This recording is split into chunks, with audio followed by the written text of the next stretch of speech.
Glazed against the starry firmament stood the twisted figure, arching backwards, face jutting into space, fingers extending for intertwining miles, polygons flying through bonds of touch with the darkness of strangers, glittering in the horizontal bands of starlight, silently stealing through the illuminated shadows of the approach of the castle of dawn. Echoes of twilight shimmered over the twin arches of the spinal column, hermaphrodites torn apart at the birth of the sky, which was to extend its improbable empire beyond the range of the mountains of introspection and into the fluid understanding of an illicit teaching, a dangerous accessory in these days of the white iguanas flicking their nervous tails over the black sands. Apparent harmonics of motion rippled across the surface of perception, intrusions into the fundamental structure of the spatial field, radiating out through the decaying world,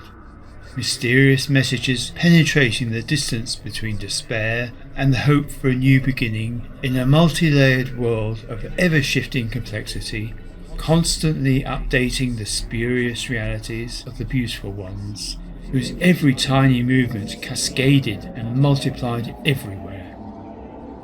The white beach under its white skies fizzled with flashing microwave signals into a wasteland of social collapse and broken lives as the fluctuating electronic burden of the accepted world failed to keep match with living biological algorithms, while the language barriers that had fallen across this brave new word resulted in a supply failure of necessities, leading to medical overload and a tidal surge that inundated the beaches of resilience. It was some time before the emergence of a new compassionate sensibility and the rebuilding of cities in a tangled image of humanity, and only then could strange new journeys lead across the steep faces of the mountains that stared into the remote future. These children of the resistance, whose unquestioned courage marched across the bleak high deserts where the atomic tribes moved from safe village to safe village, to conduct their forbidden rituals of blood and pain, revenge and purification, the screams of tormented flesh weaving through the sandy ramparts of the dusty city streets. Behind the mask of purity, the helmet of the nuclear engineer awaiting the world-shattering transformations of the ultimate hack, weapon systems lying naked on the torture table as the ceremonies approach their climax. The women hide their faces and the men curl their beards. The lips of all are sealed, or locked in a deep concrete chamber under the polar ice. The prisoners of time sit strapped in their deep trance, plunged hither and thither across the bleak centuries, seeking that moment when the flaw in the structure of time is exposed and slides, a geological fault of cosmic significance, dangerous beyond measure, a moment of total shift. The populations continue to thread their way through the grooves of the records of their lives, but are shattered by dementia.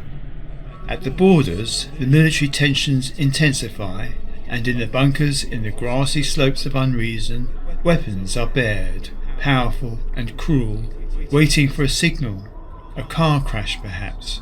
or the unlocking of a door that opens into a future of unending conflict. A struggle for supremacy in the time storm that has unleashed its howling dynamos across a planet electrified with fear, brittle, unbearable. Yet here and there the sun shines through the towering clouds, and the trees glow candles with possibilities along the narrow lanes elaborating their way through the rural remoteness.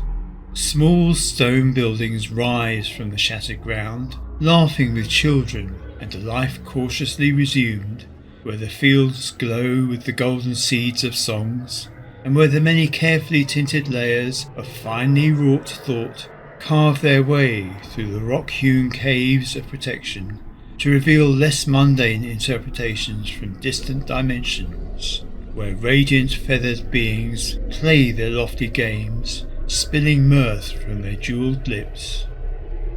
Momentous decisions are reached in the most humble of places, and in the silence that followed, everything became possible.